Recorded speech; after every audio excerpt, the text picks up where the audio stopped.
అందరికీ నమస్కారం. నేను జహాంగీర్ జమాల్పూర్ జర్నలిస్ట్, అఖండ ఆయాది వాస్తు ప్లానర్ని. నేను మధ్య ద్వారం ఉండాలని చాలా సందర్భాలు చెప్పాను. ఈరోజు వచ్చేసి నాగర్ కర్నూలు జిల్లా అమ్రాబాద్ మండలం బీకే లక్ష్మాపూర్ గ్రామంలో ఒక పూరు గుడిసె ఇది. ఇక్కడ చూడొచ్చు, ఇంటికి మధ్య ద్వారము, కుడివైపు ఒక గూడు, ఎడమ వైపు మరొక గూడు. ఇక్కడ చూడొచ్చు మీరు, ఈ ఇంటికి కుడివైపు ఒక గూడు, ఎడమవైపు మరొక గూడు. ఇది మధ్య సింహద్వారం. ఇది తూర్పు పేసిల్లు. ఇలా ఉంటే అన్నిట్లో ఉంటాయి.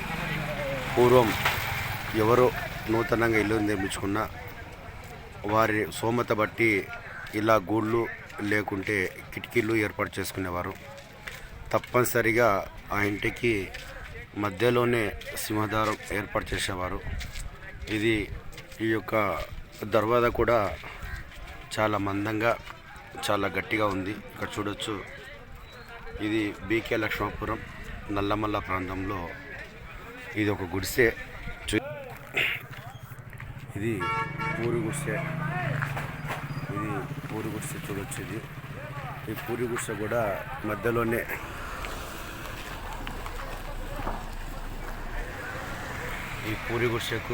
మధ్యలోనే సింహద్వారం ఏర్పాటు చేశారండి.